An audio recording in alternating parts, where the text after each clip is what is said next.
This is Stag reporting live from AreYouAFanYet.com studios. Welcome to Are You a Fan Yet with Stag and Verse.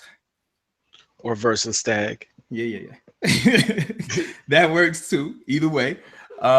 This is our very first episode. We are really excited to do this because one of the reasons why we wanted to do this is because we are I would venture to say we've been really good friends for years now, man. Like Definitely. it's been like since junior high, really. Like we've been politicking, building, and just been through ups and downs, all kinds of adventures with each other. But to take it all the way back, um, I, Definitely. I go by Stag.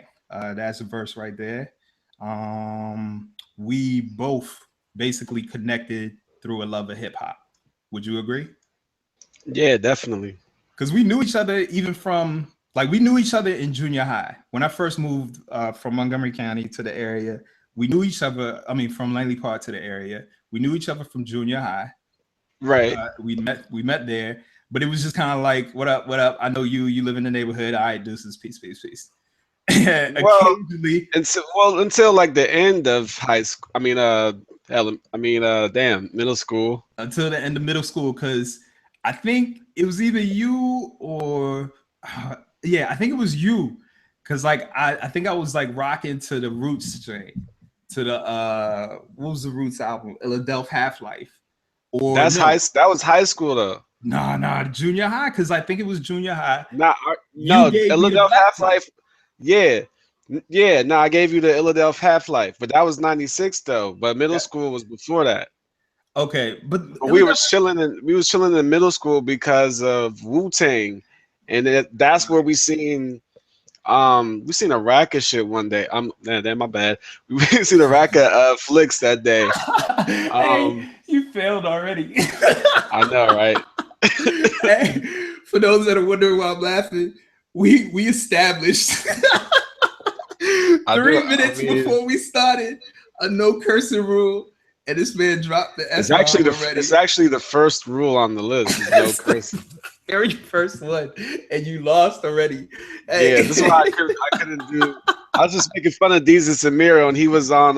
They were on Wendy Williams, and I don't even know what he said, but they had to edit it, and he was just like, "Oh," and I was like, "Yeah, you just can't let us on." You know what I'm saying? Television. He was just ah, loud and wrong. I think he said the wrong network, cursed, and he was just and a off. whole yeah, just wrong, just wrong. All right, so let's double back. Okay, so you were saying that Philadelphia, it was the Woo. So we both were on the Woo. I mean, to even go further back though, because we had like a home economics class, and you came in that Yeah. jank rocking your pants to the back, and I was like, this dude is awesome. Like immediately, I was like, yo, like, cause That was probably sixth grade. 'Cause that's were what I'm you there? saying. Were you there? You were there, and you were at Lee in sixth I grade. was there in the sixth grade, and All right. I remember you coming in. I think it was you and maybe you and Yeah. Justin, and like Hmm. y'all had the joints to the back, and I was like, yo, like this is awesome. Like these dudes are cool, but like we still weren't like tight. We didn't really get tight until Nah, like much later. I probably didn't come to the crib till that was middle school. But I think it That was was middle like I school. was saying when we somebody had one of the Wu Tang related flicks. I think probably like Five Deadly Venoms. We Yeah, seen like three of them, and I know it yeah. was at your crib. And that was the first time I probably seen your crib, and Chance was your dog, and your dog Jeez was Louise. yeah, Like that, yeah, that was forever ago. Like I'm thinking about it yeah. now because it was my cousin that had all them flicks.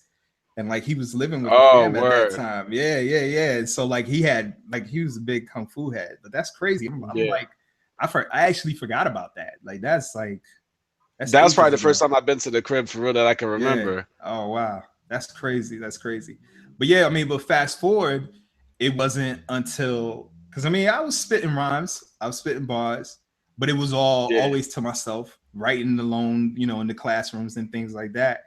But then you did something that I've never seen anybody our age do.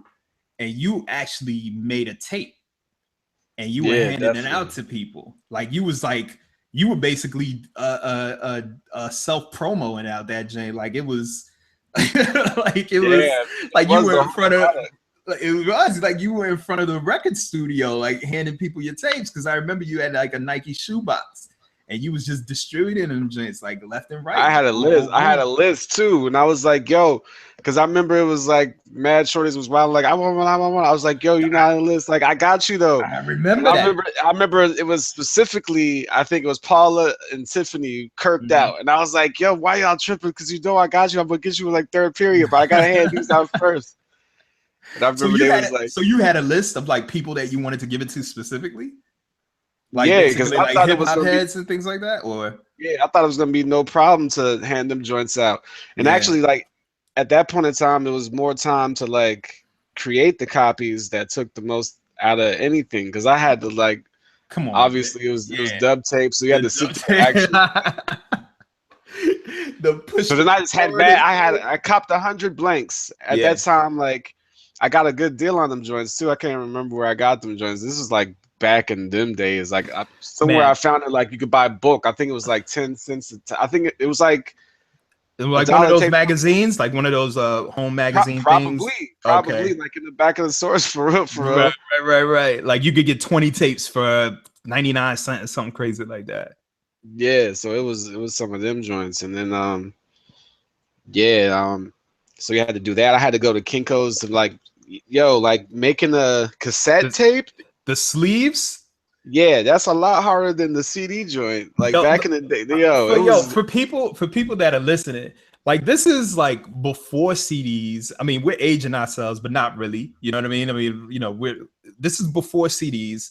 This is before like before the CD babies of the world. Before you can hop online and find things. This was like to me, this was like the most innovative thing ever because the only people that were actually releasing tapes were like mixtape DJs, either them or the record companies. If you had your own tape at the time, I mean, am I wrong? If you had your own tape yeah, at the that was time, yeah, it's mostly DJs for it real, was for real. mostly DJs. Like if you had your own tape at the time, you actually had like the Mamorex tape where you had to write the name of the songs on the Yeah. sleeve. Like there's certain people out there that are like, yeah, I've had mixtapes like that. You know what I mean? Mhm. But here you come in high school. What was that? Like 10th, 11th grade or something like that? I would say. I was 15, 16. Like I was about to turn 16.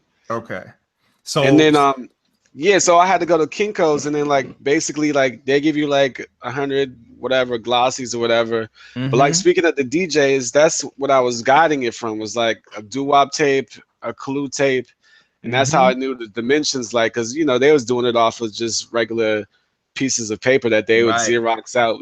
But right, then you had to get the fold with the X-Acto knife to be right or else it right. wasn't going to fit in the cassette joint. And So then you were not all doing the it. You were doing it with the X-Acto knife.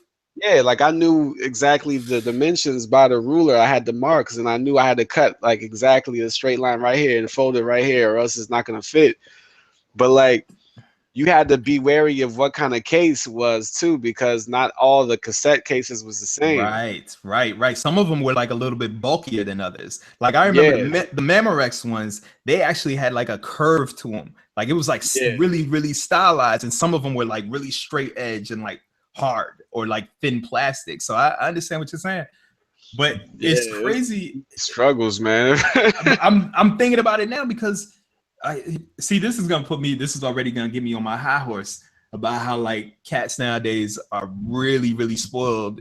As far as the music business is concerned, because at that time, like that's what everybody was doing. They were dubbing tapes and trying to make their presentation as best as possible with whatever means that they had. Some people didn't even have half the things that you had. Like some people were just handing out cassettes that would just have Yeah. like that one strip with like the name of it, and that was it. That was your demo tape. Nothing else. No production value, and that's what really caught me about what you had. It was the production value. I You know think what I the mean? artwork was done on like Photoshop 3.0, like one of the earliest versions, like for real. Like it had like a limitation to how many layers you could do. And that was like the only joint that I could find that could do layers at all because Microsoft Paint at the time was really like nothing. You couldn't It really was do that. limited.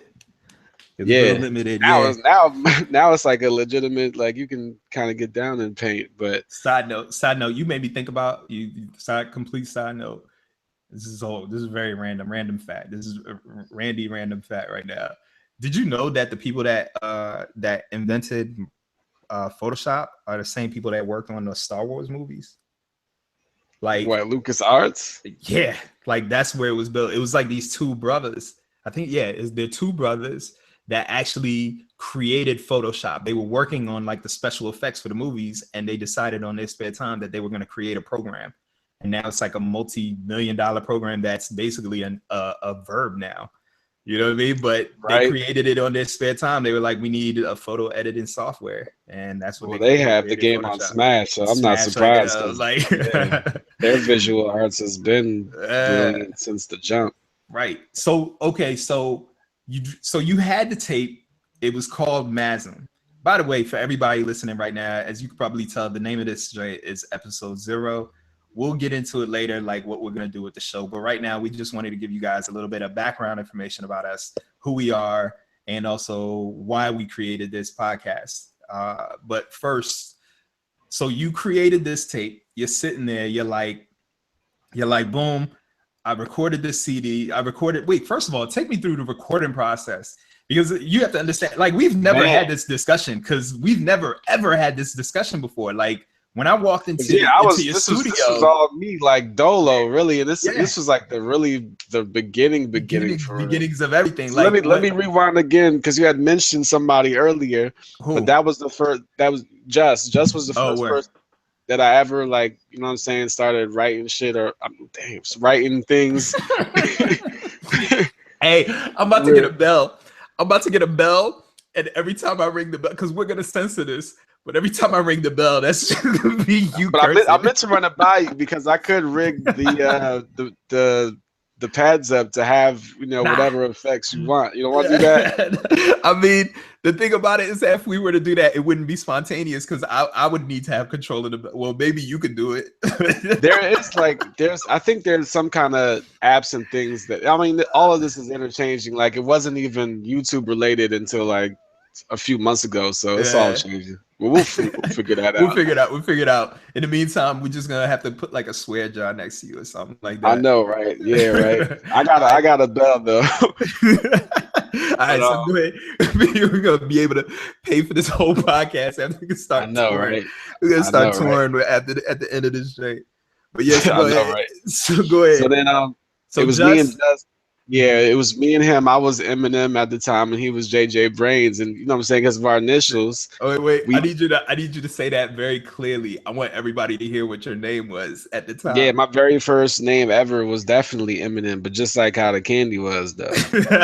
I ain't get clever. Yeah, you weren't that clever with it. All right, go ahead. That's what people used to actually call me. Like Eric's mom used to call me that. My mom used to call me that. She called me M squared too. Oh, word? But yeah, a lot of people back in the day used to call me that, because it was also, you know what I'm saying, other Marcuses all around, so they had to do something. Yeah. But so okay, so me and him was doing our thing, but it was called Double Up because of our initials. So we right. He was trying to do our JJ. Yeah, so we was trying to make our own fad or whatever, and we came up with a way to like sag a pair of pants and then have like another pair of pants on the joint. We called it Double Up style. Yo, God bless the 90s. Yo, I'm so mad. This is the first time I've ever heard about this though. I haven't talked to Jay and I haven't talked to Justin in years, but I'm just gonna hit him one day. It just be like double up. Yeah, double up style, dog. Double up. It was before Mace, dog. We coined that. That was like early 90s, dog. Before KM Mace was our royalties. Double up. I've never heard that album. I've never heard that album, dog. I had it for like one day, and I sold it to Latasha Gunnels for $10, and she was like eager to buy it, and I was like, I'm warning you, like, I'm not giving you your money back. And she was like, I saw it. Like, I love Mace just for the cover. I was like, well, but yeah, I was just about to say, I saw the cover and I was like, I'm good. What was he? He was like on his knees with like an arm. Yeah, it's the crouch down, like crouch down, and it was like he's wearing some leather or something, and he got a white fitted, and it was like a Facebook blue or something like that. The fact that I remember that album cover is a problem. Like, yeah, because you were looking at disgusted. That joint traumatized me. Like, because we were fresh off Children of the Corn Murder Mace, and then right. Well, I mean, I don't even remember that the cover for what was the first joint. It wasn't All World. All World was the travesty. What was the first? Oh, Harlem World. Harlem Yeah, World. Harlem. I don't remember the cover for that, but Harlem World is like it's hard to explain that joint. yeah, okay, all right, we'll leave it at that then. But yeah, so go ahead. So But yeah, both of so y'all that would was double the up. first. Yeah, we was 11, whatever. That was another thing of it too. Like 1-1, we 11, JJ, MM, double up, whatever. And then This is yeah, so funny. we had our little playground raps or whatever. Y'all Then really thought about it though. That's what's making me yeah, laugh we right really now. did. Like yeah, I've like ever since Crisscross, I was like, yo, I want to like do this, like for real, like. I mean, But their influence couldn't be ignored. Like I remember seeing them at the I went to see them at the Carter Barron, and like it was just like I'm sitting there watching them and I'm like, yo, like this is awesome. You know what I mean? Like seeing all yeah, those people like scream for them, and I'll yeah. never forget. Did we go to the same concert? When was that? It was shoot, when was that? It was like around the time The Bomb came out. It was around that. It was around their second album, and it was at the Carter Barron. And like I'll never forget, they had like first of all they had like a little kid rapping on the stage, and he was doing Arrested Development. I don't know why I remember that. He was doing I don't think it was Tennessee, maybe it was Tennessee, but I'll never forget, like, because they were kids, you know what I mean? Mm-hmm. And they threw their middle fingers up. And I'm sitting there like, yo, they threw them. That was the biggest thing at that time. You know what I mean? It was just kind they of they didn't really curse on the album like that. They dropped a couple of N-bombs though. I remember there was a couple of joints on Totally Crossed Out. Right, Jermaine Dupri snuck those in. He tried to make them as hard as he could. But yeah, I'll never forget. But anyway, the influence that they had was huge because I mean it was them, the Youngsters. Remember the Youngsters? Yeah, definitely. Like I remember them too. They were like really really dope. Like ABC, Rascals, like whatever. Illegal. It was a lot of kid groups. It was a lot of them that really. But Crisscross was the one that really like, that blew because they went quadruple platinum. Yeah, early. So it's like their influence was like heavy, and not to mention they would like sneak this into ABC and things like that. So it was they ended them. They wankstered them for real. Jump was wankster for ABC.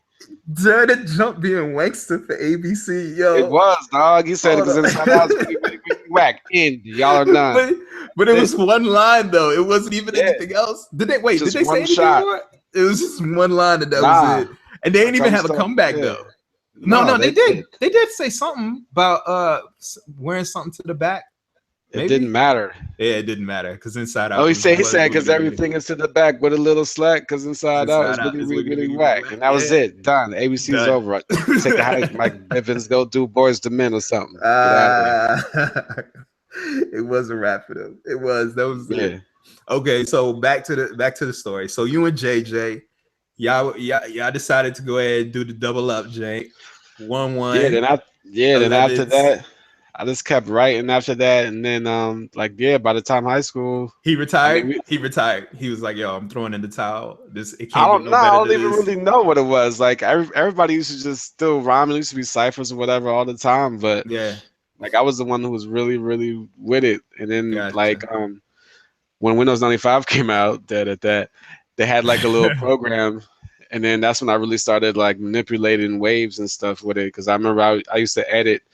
Because for people that don't know, let me let them know. For people that don't know, when we talking about him making a tape, like he wasn't rhyming over other people's beats. Mind you, the technology at that time, like you really had to be in a big time studio to record anything. So this is like a home studio setup, and he was making his own beats. And this is like what, 95, 96? Yeah, this was 95 and 96. So 95 was when I first started doing any of that. And most people were making beats on beat machines, but you were doing it on a computer. Like this isn't. Yeah, I didn't have no equipment. I didn't even have the keyboard at that point. This ain't no Fruity Loops, all these programs that are literally making it a lot easier for people to make beats. You know what I mean? This is like this like was a stock program that came with Windows 95. Windows 90. I'll challenge anybody that say they can make beats to get a copy of Windows 95 and get this stock audio program and try to make beats on that Jane and tell me if you could do it. Tell me if you could do that. Dog, If you this could is do what it that, entailed. It entailed a lot. yeah, please break it down because I'll never forget. I remember sitting in the and you had a pen and pad and you were doing math, trying to make Yeah. beats, and I'm sitting there like this dude is doing homework while we're trying to make music. I don't understand what's going on right now. Like, but yeah, Nah, so, it definitely was mad. break it down for everybody that's listening because there's a lot of producers that are probably listening to this that are probably going to appreciate you talking about how your process came about and how you ended up making the beats that you do now. Yeah, definitely. It was like a real remedial process, and it was involved with, a lot of basic math just because, all you had at this point was called Wave Studio. It was on Windows 95. It could copy, it could paste, it could Uh-oh. the You biggest break thing up a you could little do is bit. copy. Okay. I was saying you could Okay, you copy, good. it Go could ahead. paste it. The biggest thing that you could do was paste over something. Mm-hmm. So what I had to do was like the first thing I ever did was like put like actual songs in it, and then I would like reverse stuff, copy it, and do stuff like that. I remember I remember Fife had a verse, R.I.P. Fife. He had a verse on the intro to the TLC Crazy Sexy Right. Cool album. Yeah, I remember that. And I was messing with that and like copying it and making it sound like a DJ was tapping it back and stuff like that. That was some of the first stuff I ever did in it. And then I just thought like if I had the actual like sounds, I could, do my own stuff. So what you Right. had to do was like find pieces of the drums on actual songs and copy them and paste So them. so it's not like so you were recording the audio from a cassette because you Yeah, weren't even everything was on like cassettes. yeah, because you actually didn't start messing with a CD player until like 2000s. Like, Right. Yeah. I because mean, I well, yeah, remember there was one on the computer, but you couldn't do you anything you couldn't do anything with with that that. like that. Like there was no connection at that time, and so you were Nah. using a cassette, basically like a Walkman or cassette player, playing it into the computer through the microphone port, and Right. then You had to record it and getting the then audio, like and trim it. then Yeah, you could so do it that in the literally program. it wasn't as easy as clicking and dragging a file, basically. Nah. So then the math is like I had like say you had like a loop of something Yeah, and then you wanted to lay your drums. All you had to do was like you had the time length of the loop and you would divide it by how many times you wanted your hi-hat to hit. Usually it'd be 16 if you're doing like a 4-bar loop. So then right. that'll give you the time value of each hi-hat. And you got to take that and copy it and paste it 16 times. And that'll give you like a tap, tap, tap, tap, tap, tap. That'll be on beat with whatever you sampled, whatever. Nerd alert. Nuts. But I then know, right? I know, right? I know. Nah. But basically, bottom line is that it was hard. It wasn't something yeah, easy. It wasn't super something hard. simple. Okay. So we got down that J was hard. It was tough. Anybody that Yeah, have more questions about that J, we could dedicate a whole episode to it. Just let us know if you're a producer out yeah, there. You're like, what the hell is he talking about? How did he do it? Please let us know. We'll be more than happy to record a whole episode. Because honestly, I could listen to you talk about that stuff all day long because I've always loved yeah. the process. But okay, so you That was sitting and there. that was That was 95. just So the that was beat. before Cool Edit. Yeah, That was this was before before Cool Edit. even Yeah, Cool Edit. because by the time I met you, you was on to Cool Edit, like something heavy. Right. And Cool So Edit came out in '96. The first version I had, it wasn't even Adobe. The original people that made it was called Centrillium. right. And that was So when Cool you Edit were '96. so you recorded your audio, you recorded the vocals for your CD using the Windows program, or did you record it on Cool Edit? Like, did you have Cool Edit by then? Nah, it wasn't digital at all. This was all analog. Oh my So what you god. had to do, yeah, So definitely not. so There was yeah, no way to break do that that. down. Break that down real quick. You got to think about it like this. There's no way that a computer at that time was supporting that Mm. amount of wave. You're right. You're right. What am I thinking? Because we was like boosted when we got a 4-track. Like Yeah, a obviously, 4-track was there was major. no the 4-track was major. Obviously, there was no way. So yeah, we had a 4-track. When we finally connected, and, in terms of really going in on making music, he had the 4-track. Yeah, We had the 4-track player. So, but before that, you was doing everything analog with the two tape yeah, decks. yeah. 2 tape decks. So All it's right. like you had you had to put the beat on one, Mm-hmm. and then you would play it and record your vocals onto another tape deck, and then it was a one take, and that's all you had. Yeah. Jeez Louise. So yeah, And then man. so the four track allowed. I remember it was shout out to Mike Stogg. It was he was in like a rock band or whatever, and he came through with the four track. He was like, "This is how we do it." He was like, "I need you to like tidy up each track," and so that was like one of the first sessions I like ever did. I Mm. like had to sync up each track and then like just made it sound a little better with whatever filters was in Cool Edit. Right, right, right. And then, but that was the first time I had seen it. I was like, "Yo, this is what I could do." I could have the beats on it, then I could do ad libs. I was like, "Yo, we got to get the four track." And so then that was the Right. first thing that we got was the Tascam four track was a cassette. Well, see, the thing about it is that Laz had a four track, like even before that. Yeah, So I was I already, had never seen yeah, that. I was familiar with the equipment before because through Laz, because he had like basically everything. Like he knew Yeah, all the ins and outs. So like I already had a lot of awareness. But the thing about it, like I said, we were always recording, but you were the first time somebody was like, boom, here's my tape. So you recorded everything analog, and then yeah, you were like, boom, let me press this up and let me hand it out. So like, yeah. was it just kind of like, did you plan it from the beginning? Like, I'm gonna do 4 songs because I think it was like 4 songs on there, right?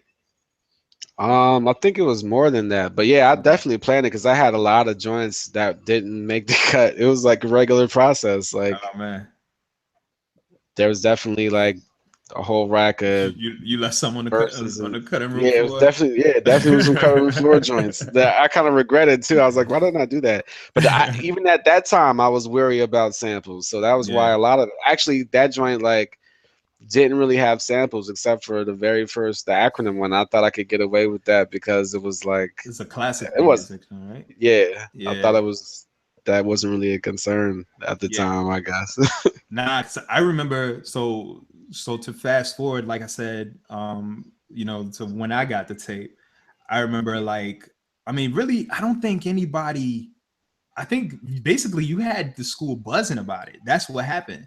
And I was just like, hold on, man. Like we talk about hip hop all the time. How come he didn't get me a copy? And when you saw me, you were like, yo, yo, yo, here it is, here it is. Like you were ready, like boom, I'm ready to give this thing to you. And you were like, Yeah, I'm let me sure he know. was on the list. Yeah, you were like, let me know what you think. Let me know what you think. And like I just sat there. I remember like I listened to it. I had my Walkman, so I listened to it on the way home. Or maybe I Yeah. listened to it there at school because you had to be on the low with it. But I listened to it. I remember I was listening to it on the way home, and like Hmm. I think by the time I went home, like I listened to it that whole day, and by the time I was walking back the next day, listened to it, I knew the whole jank. Like I memorized the whole Damn. jank because it was dope. You know what I mean? It was just like this dude is doing it, and so like I was just like immediately I was like, dude, I'm on. Let's do something. Like it was over Yeah, from there. It was over. From there it was over. I was just like, we got to do something. But then, definitely. if anything, I would say that from that moment on, it was just like a real quick, like it wasn't even like a what kind of joints you like, what don't you like, what kind of music. Like we just knew we both were on the same page in terms of hip hop because I had dubbed some tapes for you and stuff like right, that. right, So right, right, right. And I mean, it was only like a handful of people that were really like messing with Clue tapes and too. Like I remember Quaku was really heavy on them joints, so we all used to trade them joints like they were trading cards. yeah, You know what I mean? Especially in junior high. So we knew immediately. But how, there was a crew of us that used to go to 12-inch in DuPont Circle. That sounds off, mhm. but it was a record store. Fuck. And we all used to go there. This is like, once again, this is the 90s. Vinyls were not in the mix, but we used to go to get vinyls, like hip hop vinyls.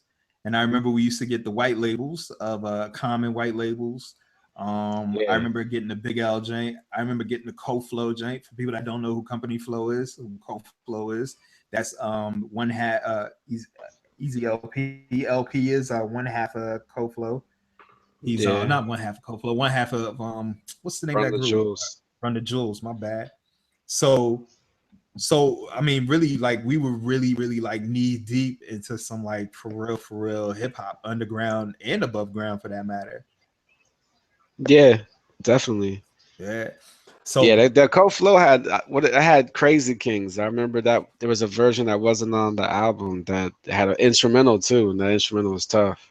wait, Crazy Kings, what's that? Yeah, I don't it's the remember that. classic What? underground sounds of the urban Oh masses, yeah, the yeah, Crazy yeah. Kings, something, Yes, yes, something, yes, yes, something. yes. I remember. But yeah, then came the Lyricist Lounge joints, and like I went nuts off the Lyricist Lounge.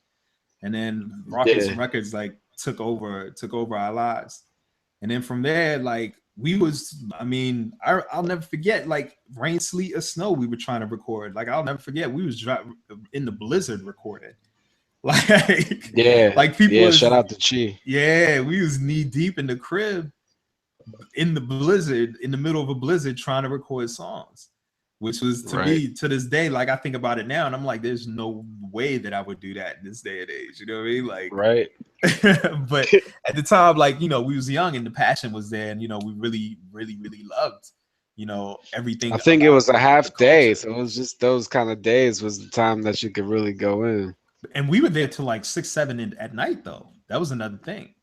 Yeah, true. Yeah. But I anyway, don't think we really had a choice that day. we was locked in. But yeah, man. But back to the origin story. It was a group of us that really rode out and used to go hop on the metro and really it's like that's one of those what's the word I'm looking for? The defining moments, I would say. Because I mean for me, I'm sure for you too, it really introduced me, the hip hop culture introduced me to what entrepreneurship was. You know what I mean? Like in the sense that you could own your own things and make your own money and not have to wait to ask people for things. You know what I mean? And that's one thing that time showed us, and why I was off the damn, this dude did it, where I was just like, oh man, he made a CD. Like this is something that's possible. We can do this on our own. It wasn't like we didn't need to approach any gatekeepers. That's the way I looked at it. So Hmm. for me, it's like, I think about the person that I am today, being a children's book author who loves writing these books, and you being a producer, passionately making your beats. I think about how that time basically cultivated our talents and helped us be the people that we are today. You follow what I'm saying? Hmm. Yeah, definitely. So it's like it's interesting because like we used to spend hours recording or hours listening to music, hours talking about music, and really what that was doing was cultivating, was putting the seeds into our creativity, so that ultimately we'll be able to create music together, and that puts us into that next step in the process where, what was it, the Senate era.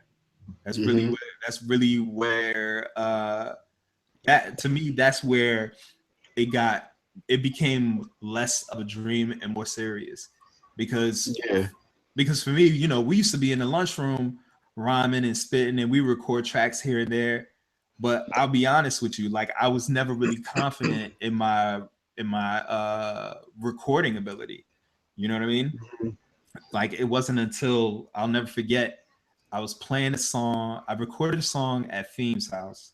Shout out to Theme. I was recording a song at Theme's house, and after I recorded the song, I was playing the song over and over. It was the joint one that I did, and I remember Hmm. thinking to myself, like, this is different. This feels different than anything else I've ever recorded before, because Hmm. it felt like it had promise. That's really what it was. And it felt like I knew what I was doing. It wasn't, there was no jitters behind the mic. I wasn't concerned about what people, like, all pretenses went out the window, and I felt like I was like in a different zone. And Hmm. I'll never forget, like, I played it for this girl, and she literally went nuts for it. Like, was like, Hmm. play it again, play it again, play it again. And that's when I was like, okay, I got something. I think I'm ready to put music out there, like, seriously. Hmm. What was the joint for you? What was the joint for you where you were like, man, I mean, you put out a CD using 2 cassette decks, so ain't no, there Yeah, I is no mean, I joint for don't know, you. man. I mean, what was When the joint for you where you were like, okay, yeah, this is something that I need people to hear. um Like, is I there don't one even. joint in particular, or was it One of the like, first joints was definitely the voice pad. For that was our little. That was our oh squad, Crimson yeah, Guards. Crimson Guards? That was one of the real first ones where I really thought, like, yo, we finally doing something. Right, right, right. Like, and that was after the whole my first tape or whatever. But that's when I was like, oh, we got a squad, whatever. And we recorded that on a 4 track too. Yeah, we did. Yeah. I was just hype about how it all came together. Like, it's like, oh, now I'm not dolo. Like, I got a team to do some stuff with. Everybody in the studio writing together, and that environment, that vibe of everybody working side by side to make one Yeah, I joint. remember. I remember definitely when I wrote that because I was like, I remember it was like summertime. I was sitting outside of the crib because we had like two seats outside of the crib or whatever, and I was sitting in one of them, and I was actually listening to Pun Hmm. because Pun was like fresh out, and that's why Yeah. that verse was like super punish. Man, yo, that album though, man, like that Capital Punishment, that joint was like a game changer to me. Because it was just like, for me, it was the way he was so multisyllabic. Is that the right word? Yeah, he was very Yeah, multisyllabic with his verses. Where it was just like, yeah, how are you squeezing these many words into a bar on beat at that? yeah. That's why you heard me beyond satisfactory. My rap mastery tactics and strategy. Leave a whack MC in the state of catastrophe. I was really trying to do that. I'm so mad you remember your verse. Don't ask me what my verse is on that voice pack. Like, I honestly don't even know if I was on that. It's been so long. But yeah, there was so uh, many. Like, yeah, the Big Punch joint, like, he was crazy. But the voice pad joint was the first one where you were like, yeah, this is it. This is the joint right here. yeah, I just felt like I was definitely proud of that joint. Like that was I was just trying to step my delivery up, and then I mean one of the other ones definitely was Get 'em, of course, Right, where I right, was right. just it was just them joints where you just felt like you grew as a Yeah, yeah, you yeah hit your stride with that joint, because that joint, I'll never forget the first time I heard, because you spat that joint for me, and like, I'll never forget, yeah we was in your car, and I was just like sitting there, and I was just like, yo, because I mean, no offense, like, you were really like on the production tip, like heavy, you know what I yeah mean? So, and like I never understood the two brains thing that you always used to do, be like, yo, I'm in the production mode or I'm in the rhyming mode, but like, I remember you were heavy in the production mode, and I remember yeah like, really, when it came down to the Senate, like, I really felt like Laz was the only person that I was like trying to catch up to. You know what I mean? Like, it was hmm just like I would hear his joints and be like, yo. But then when I heard that Get 'em joint, I was like, oh, okay. I was like, okay. I was like, okay, there's a diamond in the rough in this joint. Like, okay, I see what's happening right now. I see what's happening. I took that well, joint. that's really what it was like I when took it we personally. had I was that like, word. I was like, word. You talking about me on that tape? You talking about me? I hear you. What? Yeah, my name Verse right now. What? You dissing me right now? Because you had that line like, I heard somebody call himself Verse. You bite it. You gonna be broke. Learn from Tyson. I was like, wait, I'm Verse right now? That's my name? Hold on, son. I was like, hold on, son. Hold on. I'm like, I'm gonna stop you right now. We gonna battle right now. We gonna battle it. man, that just came from like finally having the platform to do shows and stuff, and I was like, Yeah, man, well, I gotta have something to do to get on stage with. yeah.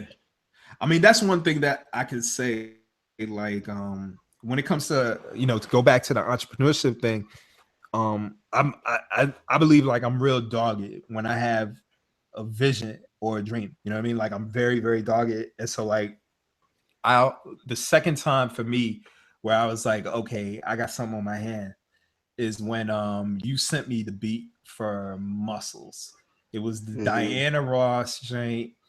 You know what? We're probably gonna have to put these joints up on YouTube so people can know what we're referencing. Yeah, But definitely. but you you put up the joint for Muscles, and you Hmm. made it that night, I think, and I think you sent it to me via email or I IM. am IM. probably That's what I it am, was. and them I am sessions used to take like 5 hours for Oh my one god! MP3. And And I remember you were I like, had yo, 56K for forever. yeah, you did. Yeah, you did. Oh, yeah, you did. I forgot about that. So you were like, yo, like you were gonna love this, Jay. This is you all day. Like you were selling the I beats. don't know. I don't remember, man. Well, maybe I played it for Fame first because I know I wasn't sold on the beat because it was kind of unorthodox, especially the Oh, no, drums. no, no, no. Yeah, that's right. That's right. It wasn't that one. It was no, it was sometimes. That's what it was. Because you were selling sometimes to me. And you were like, yo, Yeah, Fame made this beat. You're gonna love it. This is you. This is you all day. Like that. I think that's the one that you were selling to me. No, Muscles, you were really like, yo, I don't know about this Jane. It's all yeah. I was right. definitely Da, like, da, I da. don't know. So And I you think started doing I something was, to it. yeah, nah, I was in that zone that night because I think I spent like hours writing. And so like I was already in the mode of like, I was already in that mindset of like, let me go ahead and I need something new. That's really what it was. I was like, I need something Hmm. new. I need something challenging. And at that time, I don't like I felt like musically I always teetered in a more popular stance. You know what I mean? Like my stuff, I always wanted it to have appeal beyond the underground heads. Like I always felt like I believed in I believe my favorite MC, the greatest MC of all time is Biggie, hands Hmm. down. Like I'll debate this with anybody. When you have a song that's 20 years old and it can still play in the clubs today, you're the greatest of all time. That's my philosophy. So I'm listening. We'll have a debate about that another time, by the Yeah, way. yeah. No, we could have a debate about that joint right now. I will. That's There. gonna take the whole. I don't want to. So we'll have to save that one. It's a All good right, all topic. right. We'll put that in the pocket because I will debate anybody on the merits of Biggie's class, Biggie. Period. But anyway, so I always felt like when it came to Biggie, like he to me he had the perfect formula, and credit to Pac because Pac put him onto that formula where he said you gotta have something for the dudes, but you gotta have something for the ladies. You had to have that. And so I always felt like there's like a fine line with production and with beats and with performing that you had to kind of straddle where you had to be able to do the hard stuff, but at the same time balance it out with giving something so that women will be able to enjoy it. You want to make sure that both audiences are going to be able to take something from it. And so like I remember like I was writing to all kinds of stuff, but I've never had that one Jane where it was just like where I felt like this is something that Biggie would do. You know what I mean? Like where I was just like, this track right here is something where I'm like, Biggie is probably smiling at this joint right now, like, yo, this kid got something. You know what I mean? Like to be that, if I were to be that arrogant, I would be that arrogant. Like he would probably listen to that joint and be like, yeah, that one right there, that's a winner. So I was like, so I remember you sent it to me, and like as soon as it came on, like everything just started flowing out of me. I was like, oh, this is it. I was like, this is perfect. I was like, there's nothing that's I gonna didn't stop me even right know, now. at that time it'd be joints where I was like, okay, I want to get on it, or like, let's see who's gonna get on it. Like I had no clue of nothing. I couldn't even think about how to even approach that joint at all. That's why I didn't really like it. I didn't Yeah, know. I mean, because you know me, like my style was always to be experimental. Like I never used to always get on me because like when that 3 syllable flow was like really popping, like the Beanie Siegel flow. You know what I mean? Like you Yeah, would you like couldn't do that. You couldn't do that on that one. So I that's didn't probably what. know. It was no, honestly, I actually did do it on that jank, but it was done differently. Cause I don't know Yeah, if it's you true. remember. I don't know if you remember. Like my thing is like I feel like when you're an MC, you have to challenge yourself and the audience. You know what I mean? And Hmm. if you challenge yourself and the audience, they're gonna ride with you. That's why I admire people like Kendrick Lamar because he's never he like you'll hear a beat start, and when he comes on you don't know what to expect. Hip hop is like Hmm. jazz in that way, you know what I mean? Like Hmm. that's why when people rhyme off the top of the head they call it freestyling. It's the Hmm. same thing as when a jazz musician just starts riffing and just starts playing. So it's like for me to keep the music spontaneous, you always have to have a different flow depending on the beat, because the same way Yeah. that every beat is different, your flow should be different. And so Yeah, like your cadence definitely made that joint because eh, I had no idea of what kind of cadence to have for it, but that right. definitely worked. But yeah, man, like when I heard that Jane, like the words just came out. It just spilled out. It wasn't even like it was one of the it was the first time where I was like where I felt like I was riding the beat perfectly because like I didn't have to go back or erase anything. It was as if I was freestyling right there on the page. And it was just like, it was just one of those things where I just could not, that I felt unstoppable right in that joint. And I remember I hit you up immediately. And like throughout the whole joint, you were like, oh, like I was like, oh, I got this shit. I got this shit. Like you was like, yo, and I remember getting off the phone with you, and I was like, yeah, this shit is rock solid. This shit is rock solid. Yeah, definitely, man. I was sold. But yeah, I think the other time where I was just like, where it kind of pushed me towards to really going towards making the music is when we did our first performance together. What was the name of that place? I don't remember that. It was like some club off of U Street. Oh, I don't remember. It was some spot off of U Street. It was like one of those basement spots. And like we were. You mean before the Senate? Yeah, before the Senate. As a matter of fact, we met the guys, the rest of the Senate members. But it wasn't until I know whose joint it was. It was Moses' mom's joint, but I don't know what the name of the joint was. Oh yeah. So like, because I remember the Senate members of the Senate were there. And like I remember we got off stage and everybody was off there. Yeah, we could do this. Like that was the moment where everybody was like in tune with like going forward, and from there it was all about finding shows. Yeah.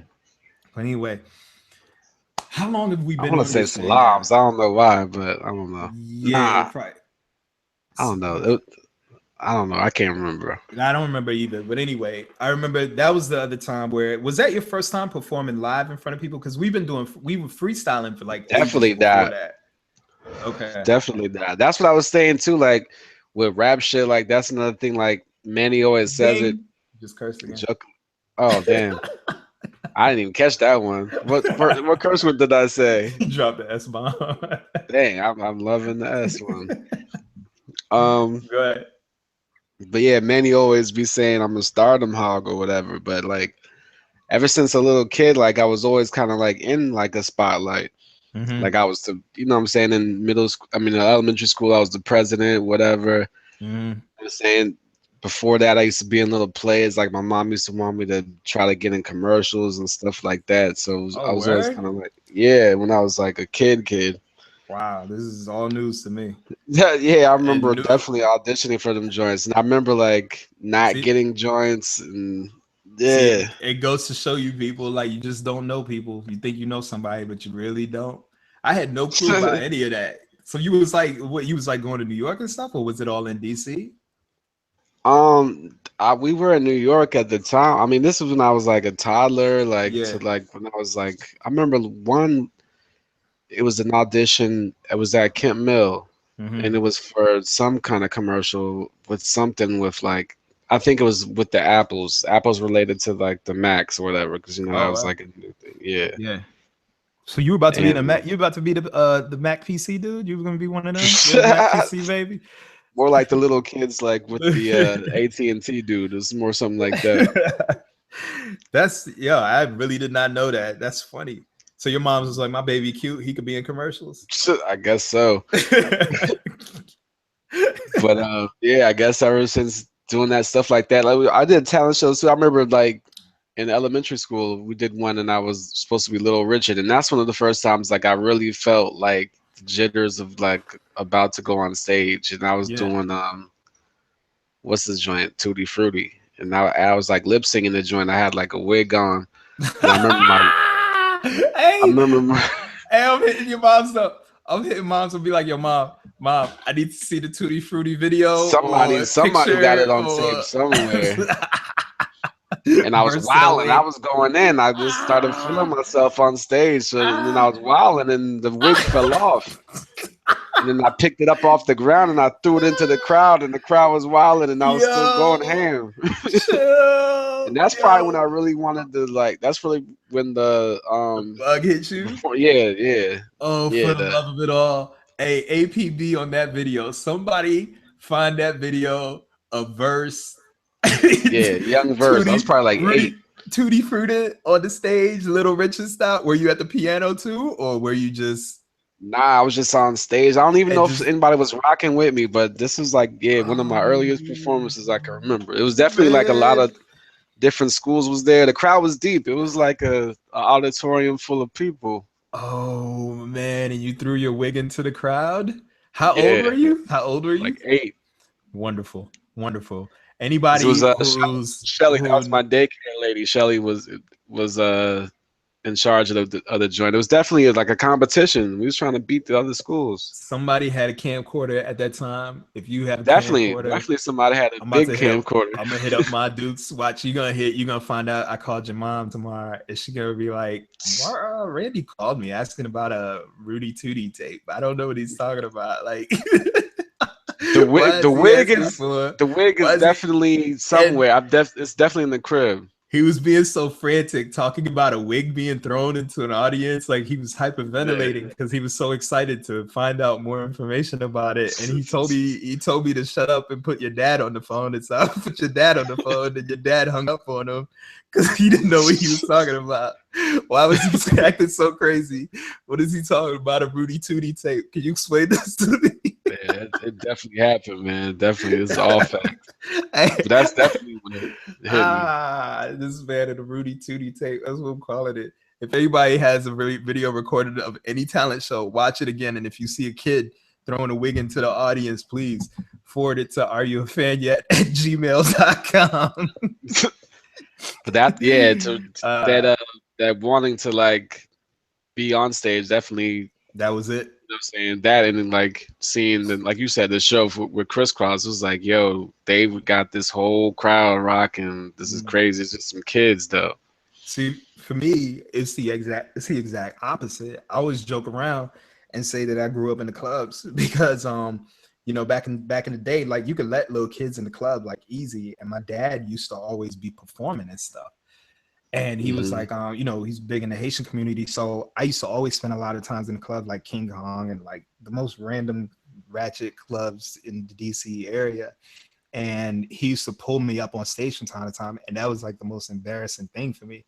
Like I never really cared to be in the spotlight. Like I love to write and give people things to read what I wrote, So really hip hop was the thing, like seeing people freestyle and stuff was the thing that kind of made me say, you know what, let me go ahead and take a step up and like try to see if I can do this, because like I was basically a shy kid baseline, like I was, Yeah, me too. Like it definitely was like you were Rudy Tootie, and dog, you can't be shy Rudy Tootie. But nah. Like I think I was like really like, I think it wasn't really shyness. I think I was really just peeping game. Like like knowing what entertainment was, like the difference between entertainment and your personal space. Is that what you're saying? Or well, no, I'm saying just like I was like, if you met me and I didn't know you like that, like I'd be peeping you, seeing what kind of person you are before I really like opened up to you. Then when we was cool, then you'd be like, okay, Verse Wildin', like he's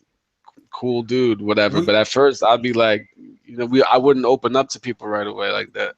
Well, you see, for me, like I had never had a problem opening up to people, but getting on stage, that was my thing. Getting on stage and in front of a camera, because my dad had the Haitian TV show too. And so he would try to get me to do like commercial spots for him, try to get the youth involved and things like that. And it was the most awkward thing for me, like I just did not like it. I would much rather, I used to like helping him edit the videos and things like that, basically playing the behind the scenes stuff. But it's like, for me to get up on, like for me to talk to somebody, it was nothing. Like I never had issues, I never had problems like walking up to somebody and being like, hey, my name is, and moving on from right. You know what I mean? Yeah. But if somebody were to be like I'll never forget, I remember they used to try to make us do speeches and stuff like in junior high. That was the most awkward thing ever for me, but really, I think it was when I started writing poetry. That's really when I started kind of coming out of my shell, because I was able to hide behind the rhymes, the words and the rhymes. And then that evolved into like, freestyling and spitting bars and things like that. But then also like on top of for me, public speaking, I know like my first real times I really had to do it was when I was president, like in elementary school. So I had to do, address the school all the time, do the, you know what I'm saying, morning announcements, all that kind of stuff. Yeah. And I was heavy in the patrols too. You had to do the same thing, whatever. Before that, I used to do like theater stuff. So, you know what I'm saying? We had roles where we had to, you know what I'm saying, star in little fake me out films or whatever. Yeah. So like that was when like I kind of like squashed the whole I don't want to talk in front of the audience kind of thing. So then that just became nothing to me. I never really had that kind of, you know what I'm saying, fear That of like drive. getting in front of people to like I gotta get on stage and talk to people. I never really had that. Yeah. Huh. That's funny. Nah, like for me, it wasn't even a question. Like somebody tried to pull me on stage. I mean, that was the thing with my dad. Like he used to always try to pull us on stage for different things because he was always doing an event. And so, like, it was always like, "Hey, here's my family." Da, da, da. I'm like, "Oh, chill, man. Like, I'm trying to chit chat with these girls, and you're pulling me up here." I'd have been like, "Give me the mic." Right. Right. But what was funny is that my sister was always like this outgoing one. So I would just, basically fall back, and she would just be the one that everybody would be oohing and ahhing over. So I'd be like, "Oh, all right, cool. Like, I hop off stage right quick and go back to playing basketball with the other kids." You know what I mean? So, Yeah. but yeah, nah, that's funny though, man. But yeah, so it was at that. I think it was called Salams, and I remember at that Salams joint. That's when I realized that you and I had basically chemistry on stage where we were able Yeah. to perform and captivate an audience and get people's attention. Because I'll never Yeah. forget, and it always comes back to girls. There were two girls in the front row of that show, and I was performing Muscles, and like they were Mhm. like completely entranced, like zoned out. And that was the first time I ever performed it, let Mhm. alone I don't think anybody outside of our friends heard that joint before. You know what I Yeah, mean? nah, this was all we just kind of came up with whatever we thought was our best song at the time and Right, just right, right, made a right, little right, list. right. And then I think we did like maybe 3 or 4 songs. Yeah, because Yeah. it wasn't even our joint. We kind of like went before Authentic in them. Right. Yeah. And then on top of that, Lads had that joint that everybody was spazzing over. Oh yeah, they knew What's the about hook that. like? What's They the hook knew, like? Yeah, dude, like people were reciting that joint. So I was like, that's oh, when it was like that's when the whole it got shut down. right. Right. So yeah, so I mean, once that happened, then after that evening, after that night, that's when we all were like, okay, bet. We all got together again, and then we decided to start doing shows. And then from there, it was just like recording as a Senate forever. You know what I mean? Forever, and Yeah, up until the last days of the Senate. You know what I mean? But we could definitely get into the Senate thing. Obviously, we want to get more people, more members of the Senate in to talk about these things, to talk about these times, because then they'd be able to provide some clarity. But for now, this is just an origin story. This is an yes, origin sir. story of versus Stag, and this is our first recording. So if the story seemed kind of disjointed and out of place, and we sound like we're all over the place, this is our first recording. That's why it's called episode 0. I don't think you're gonna hear much more personal stories outside. I mean, nothing linear, I would say. Wouldn't you say, Verse? Like, I I don't agree. think, yeah, I don't think, we're gonna go through our history again. You know what I mean? Like, we'll probably talk about our perspectives and philosophies on music and touch on it as artists ourselves. Currently, Verse is still doing production. Yes, sir. His beats for sale. Always as per His beats for usual. sale. You know what I mean? Me, Circa I decided to 95. right. Me, I decided to flex my entrepreneurial spirit. Mhm. Because during the whole Senate thing, I mean, I guess you would agree with this too. Like, I was the business side of it all. Would you agree? Definitely, man. I was Okay. not. Yeah, I would. That's one thing I regret. Really, like it's funny because like with the whole ability, like doing it like all myself, like Mhm. it's funny because I really did. Like when you asked, like yeah, I really went through the whole procedure of like the normal procedure of how you cut an album. Yeah. But Yeah. then after that, like when everybody else got involved, it kind of gave me more room to like focus on beats, which is what I always wanted to do anyway. So Right. then, but then like yeah, then I was just like I closed them doors off. I was like whatever, let them handle that. Nah, I mean, I wouldn't even say that you did, because when it came to all the graphic design work, you did all the graphic design work. Like True. I nobody mean, we nobody just else it's was just doing kind our of graphic design work. So when it came to like the CD Yeah. sleeves and stuff like that, like I put that on myself to get the CDs pressed up and printed out and sleeved and things like that. But I needed to have the material. You know what I mean? I Yeah. needed to have something to print out. So you were still like in the midst of it, but Yeah, you we was know, definitely Damon Biggs in it, but I mean, yeah, you was more it seemed like you were more had a want to do it than I did. It was kind of more yeah, like I got to step up because ain't nobody else gonna do this, right, and right, I right. kind of know how to do it. But I'll never forget the one time where I felt like proud of myself was when Red was like, "Yo, verse, you know how to do HTML?" And I was like, "Nah, but I will." And I went and I crushed Yeah, that joint.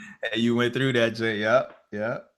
Yeah, there was a lot of moments where the same for me, where I was just like, where I felt like, okay, because my thing was that I remember I was working for the bank at the time, and I didn't like working for somebody and looking at the difference in the money that I was making and the money they were making.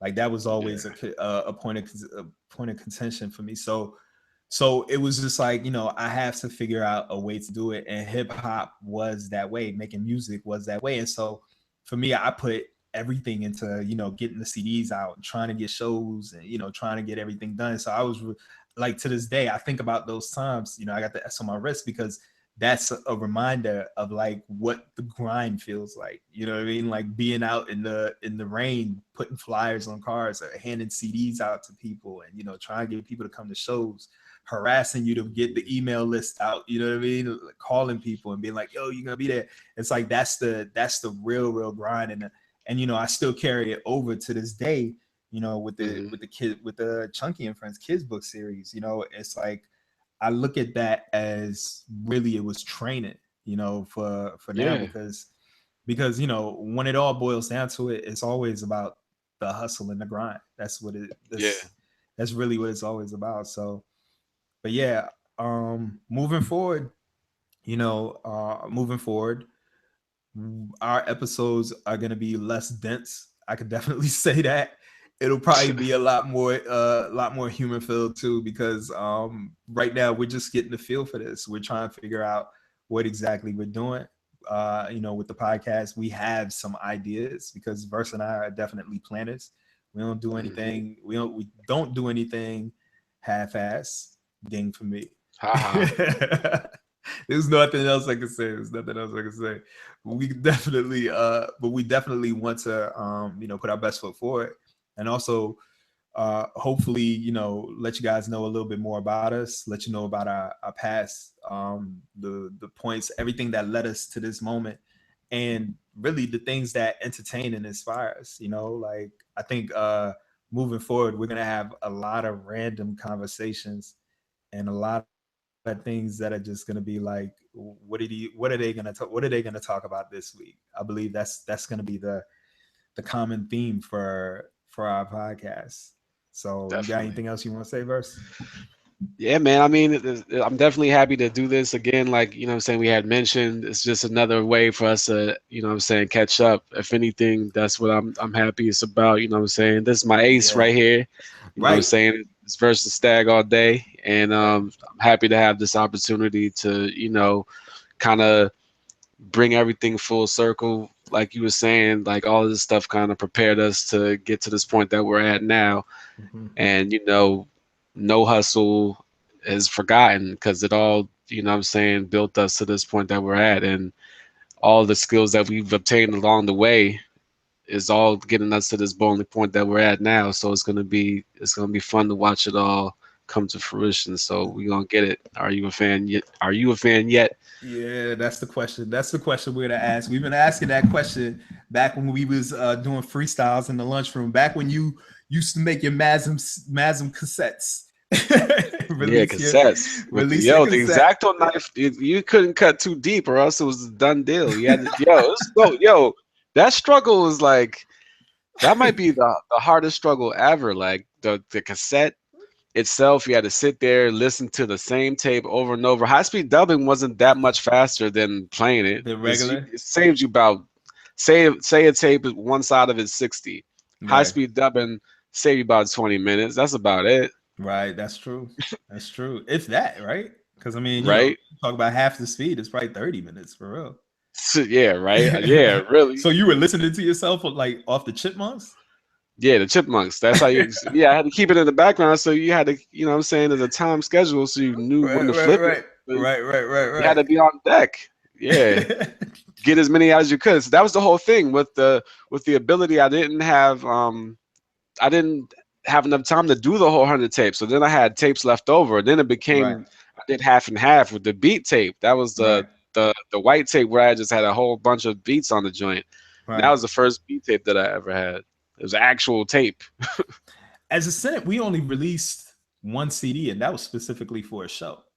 Like we never released Um, like a full jank because I was thinking about that. It was actually a few like we unreleased mixtapes, I guess you could say. unreleased mixtapes, Like the joints unofficial that. mixtapes. It was Oh, like songs that we had done at the set that we was gonna do, pretty okay. much. And like we would just give them to people, like boom I here. remember one was called Spring Exclusives, and one was like Oh right, I remember I this got covers for all these. We have when we go through the saga, we're gonna go one. legit through it. We're not gonna miss that. Hopefully not. Hopefully not, because I feel like with this origin story, I'm leaving a lot of gaps out. But I mean, we're at a limited time. Not to mention, I know for a fact, like as moving forward, we're always going to be talking about things that happened in the past. You know what I mean? Like Mhm. we're always going to relitigate moments of history. And just think back on like what happened to this XYZ and how it relates to us in the present. So I'm not knocking that at all, Mhm.